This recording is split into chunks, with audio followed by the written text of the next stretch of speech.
Hey guys, so today I'm going to be reviewing a new foundation product that I picked up a few weeks ago, and it is the Too Faced Cocoa Powder Foundation. Totally not a product that I expected to ever be interested in. Thought of putting like something chocolate scented on my face kind of freaks me out. Even the ones that were like the bronzers always freaked me out, and I still haven't tried those. I think it was like the Chocolate Soleil or whatever, but now I kind of want to. Now the Chocolate Bar Eye Palette is a totally different story. That's like your eyelids, but a lot of things that are like chocolatey that I would put on my skin, I would just imagine like breakouts, and that's, you know, you shouldn't put chocolate on your, I don't know. It just always freaked me out. But this really caught my interest because it's a powder foundation, and they describe the finish as like a rose petal matte finish. And that's my perfect description of how I like my makeup to look. And I'm wearing it today. Any of my foundations that I use typically have more of a matte finish, but I apply them in a way that gives it more of like a matte natural finish. That's what I like. I don't like anything that looks too powdery or too cakey or anything, but I do like my skin to be shine free. So I'm gonna get into the details of this product. At the end, I'm going to do just a quick demo of how I apply it. Now, my pregnancy hormones are crazy. My skin over this like whole pregnancy has been pretty bad. It's getting a lot better because I think of the skin products that I'm using, and it's sort of like calming down, but I've still got so much redness, so many like bleh, you know, things left over. But this does a really good job. But before, like I said, I just demo like how I use it and everything. I'm going to sort of get into all the details. So I started looking up a bunch of different powder foundations, found this one and thought I'm gonna give it a shot. So the shade that I use is light, and it's the perfect shade. I have heard people say that it runs a bit darker than you think it would. So for me, I may have tried like a light medium or something, but the light honestly is perfect. And is it too light? It's just right. I'm gonna read about the actual product first. It says exclusive cocoa complex, antioxidant rich, matte rose petal finish. Like I said, the same scent as the Too Faced Chocolate Bar Palette, if you're familiar with that, which you know that I am. Could seriously eat this stuff. It says medium to full coverage. That's very true. Like I said, I'm gonna demo it at the end, but I'm just gonna go ahead and give you like my little thoughts on all the claims. So the matte rose petal finish, yeah, that is how I would describe it. Medium to full coverage, definitely. You can apply it a couple of different ways. Like with a powder foundation, if you want a more sheer coverage, you could use a brush more like this, like more like a F25 or something that's a little bouncier. But this one is so dense that I can eventually work it up. This is just the brush that I love to use for powder and powder foundation. You can even use a brush like this, like the 55 Sephora Pro Airbrush. Works beautifully with it. And the Tarte, this is the Tarte Airbrush foundation brush. This probably gives the fullest coverage minus the Wayland hair all over it. You can even use a kabuki style brush, and this is an F45 by Sigma. This is my favorite kabuki brush. It's very similar to the MAC one, it's a little cheaper. Definitely, I would say, get the medium to full coverage. The medium to full coverage claims totally dependent on the tools that you use. And again, you can build it up, but it's not going to be like Bare Minerals or something where you really have to build it up over time. Like, you can really just apply as much as you want and just blend it in, and it's going to be beautiful. It says, indulge in our cocoa powder foundation that glides on seamlessly, blending into skin for a weightless matte rose petal finish. It does blend very seamlessly. It isn't anything that's going to look chunky or drag around on your concealer. If I ever use powder foundation, I always do my concealer first. That way, it's almost like you're setting the concealer with the powder. If you do the powder first, which usually I like to do foundation first and then conceal after, but the concealer doesn't really grab as well on top of the powder. So I do my concealer first. I'll show you that in the demo. When you dust it on, it's really like you're dusting on. And if it knocks off any of the concealer or anything's weird, you can go back with a touch of your concealer and just, you know, if there's any little spots, you can just be like boop, boop, boop, and fix it. No big deal. Infused with our exclusive cocoa complex, this antioxidant-rich, oil-absorbing, non-drying powder defends against free radicals while minimizing the appearance of fine lines and pores. So the cocoa powder complex, same thing as the other, like I said, really smells delicious. It's not really sickening, although if you don't really like the scent of chocolate, it may be a bit overbearing, but I really love it. It says the antioxidant-rich, oil-absorbing, non-drying powder. Yes, Yes, it is. It's definitely oil absorbing. I find that when I wear it throughout the day, I don't have to touch up as much, so that's really good. It says it's non-drying, totally true. Usually by about the second or third day that I have consistently worn a powder foundation, I get little, you can just sort of tell in the little areas. We've all got those areas on our face where it always starts, you know, to show the dryness first. And for me, it's like usually right here and then right around my mouth. And even though that's areas where I'm oily, that's where the dryness happens. And this does not happen with this, so that is great. Minimizes the appearance of lines and pores. Again, it's probably the best powder foundation that I've used, and that it doesn't settle into my lines. It doesn't make me look like a powdered cakey mess. Again, it's all in the application though. You can get a full coverage look, but you just have to blend it. So any powder foundation, if you just cake it on, it's gonna look like crap. So you gotta get the right tools. You really have to blend it well, and those brushes that I mentioned are definitely the way to go. It says it's more than a powder foundation. It hides imperfections while improving the appearance and feel of skin for total complexion perfection. I'd say that if you've got just typical skin, you've got a little bit of redness, you probably wouldn't have to go crazy with the concealer. Like I said, I've got some pregnancy issues. I've got like this crazy skin going on, and it looks pretty good right now. I mean, there are days when I don't do as much to it and I'm lazy and it looks like crap, but you know, it's fine. But I think that I can cover it and it looks great. But this stuff, I think if you've just got like the typical skin issues like here and there, you'd be totally fine with it and you'd really get a good result. Now, I do find that the coverage is beautiful because I don't put concealer everywhere. I just put it where I need it. And even in the places where I have like no concealer, like zero concealer on my cheeks and like around my nose, I put some on my eyes like that. But areas where I didn't like heavily conceal, I feel like it blends on and it looks great. So it looks like it kind of blended into the areas that were concealed, so it doesn't look like there's too much here and nothing here. You know, it just really, it's got good coverage, I guess, is what I'm trying to say. So it does hide imperfections. But if you've got some skin issues going on currently, like I do right now, you're gonna have to use concealer anyways. I mean, you're just not gonna get around that. Even if you get a full coverage foundation, you don't wanna cake that crap on to where you look like a big mask. And it says, the decadent chocolate scent smells as good as it feels. I can say everything that they said is pretty much right on the money. It's a really, really great product, and I would definitely recommend it to anyone. So this is what it looks like. It is in a packet like this, or a compact like this. Really pretty, not cheesy looking at all. You open it up, and it looks like that. This is just, to me, it's a beautiful shade. A lot of ranges of different brands, shade range wise, they're either too orange, they're too pink. This is a beautiful, beautiful color. And from what I looked at, it looks like most of the colors were like that. They were more like beige in tone rather than super pink or super yellow in tone or super tan. And I appreciate when brands do have the pink and yellow, but a lot of times they'll be like the shade that you need, that's like the actual shade that you need, like lightness wise, darkness wise, is the wrong tone. So I kind of appreciate it sometimes when there's like a large range, like in Makeup Forever or something, where they'll have a couple of the same shades but different tones, so you can pick what you need. But some things like this that don't have a ton of shades, which this does have a pretty good shade range considering, I like that they're mostly beige in tone, so I feel like most people can find the shade that they need. So I like how it's pretty and gold around the edge. After you've used it a couple times, the gold's gonna get a little bit dirty. And if you lift it up, you've got a nice little sponge, which I don't use, but sometimes I do throw this in my purse for on the go.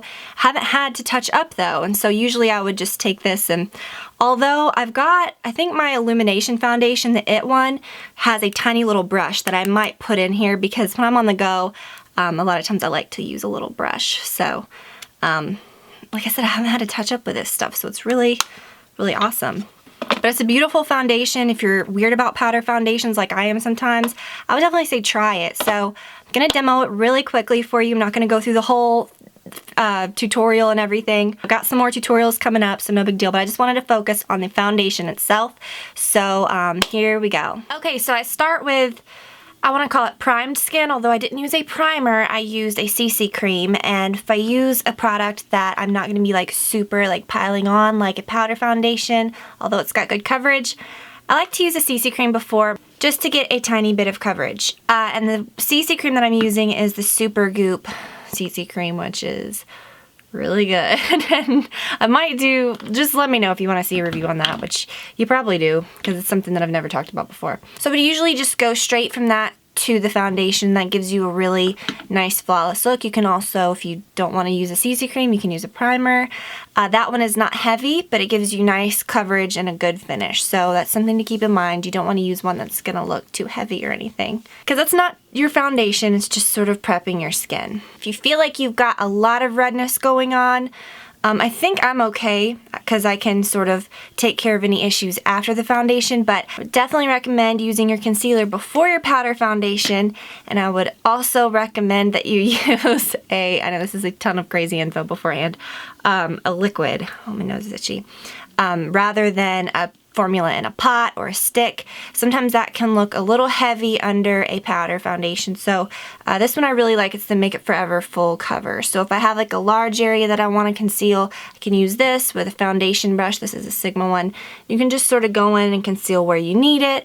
Although I feel like the Super Goop does a good job. So today I'm going to skip this. If you had something really crazy going on, my skin still looks uneven to me, like I still want to cover it more, but I'm gonna let the foundation take care of that. So I've got my CC cream, then I'm gonna go in with the Too Faced Cocoa Powder Foundation, and the go-to brush that I like to use is the F45. It's a very dusty powder foundation, so you're not gonna be able to like really get it in there, and because you're gonna have dust everywhere. But what I like to do is I just sort of put it in and wiggle like that.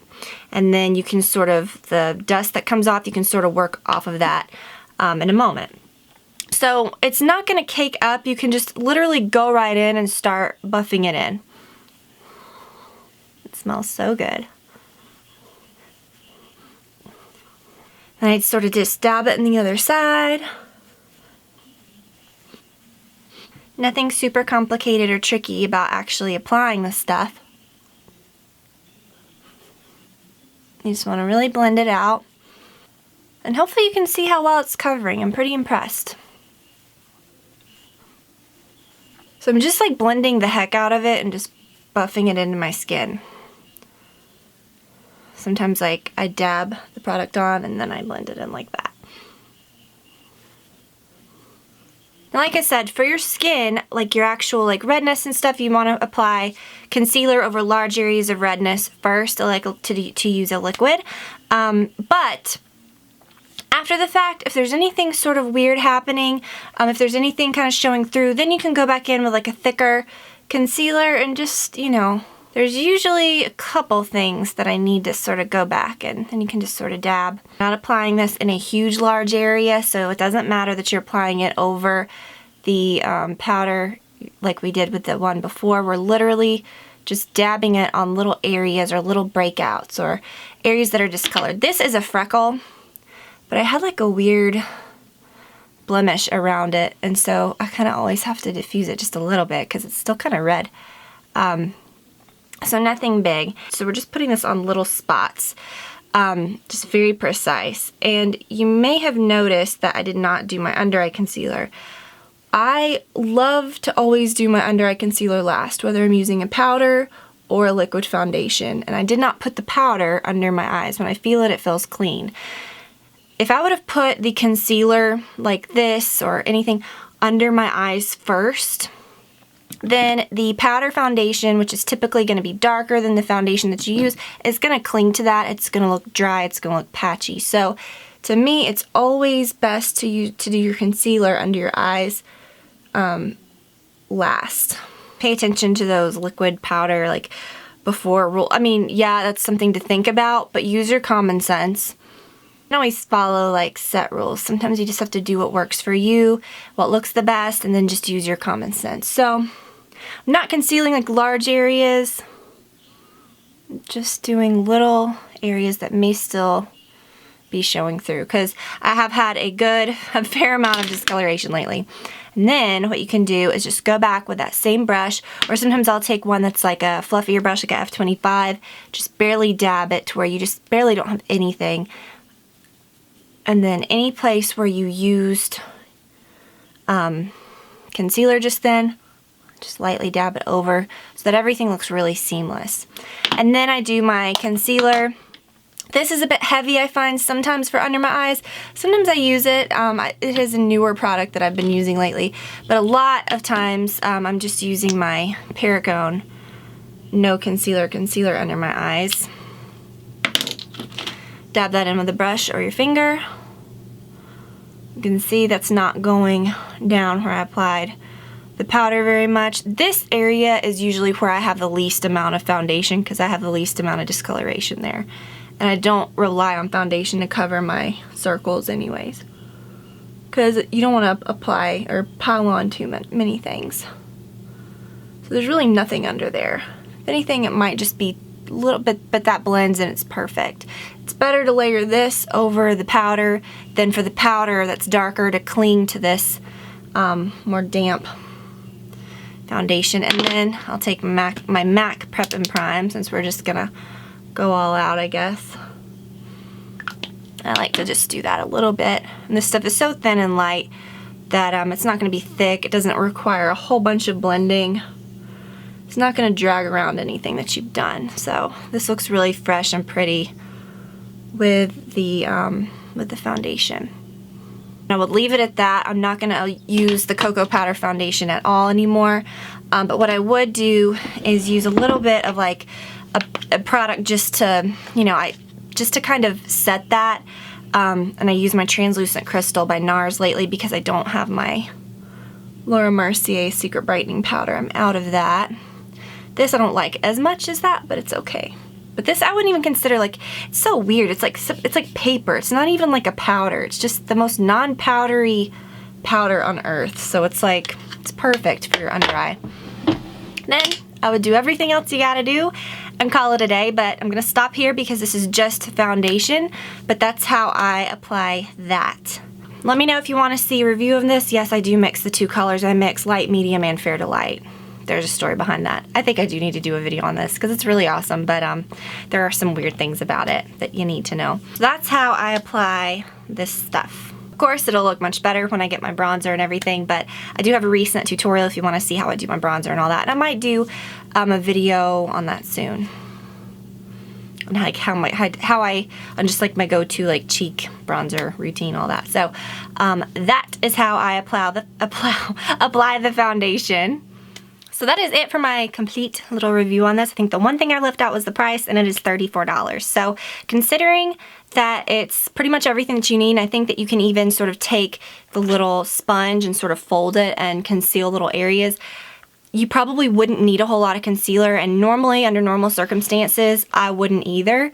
So I think that's a good value, and I'm really, really into it. $34, the shade range is pretty good. All the claims that it makes are true. I have oily skin that's prone to dryness, didn't get dry, didn't get oily throughout the day, so I can say that's a pretty good thing, and it makes my skin look pretty, I think, whereas a lot of powder foundations just don't. So really impressed with this. I hope that you guys will check it out. If you love the Too Faced Chocolate Bar Palette, you gotta try this. Now I wanna try the Chocolate Soleil Bronzer. Although, after going on my makeup clean out, I'm being very strict with myself about using up something before just going out and buying something else. So that will probably be my next bronzer purchase when I actually need bronzer. But I hope that y'all enjoyed the video. Let me know what you think of this foundation if you've tried it. It's fairly new, like I said, but I think something that, that a lot of people are gonna really like, because it is very unique, I think, for a powder foundation. So I could just talk about this stuff all day if you couldn't tell, because I love it, but I will let you go. Hope that y'all enjoyed the video, and I will talk to you all later in the week. Bye.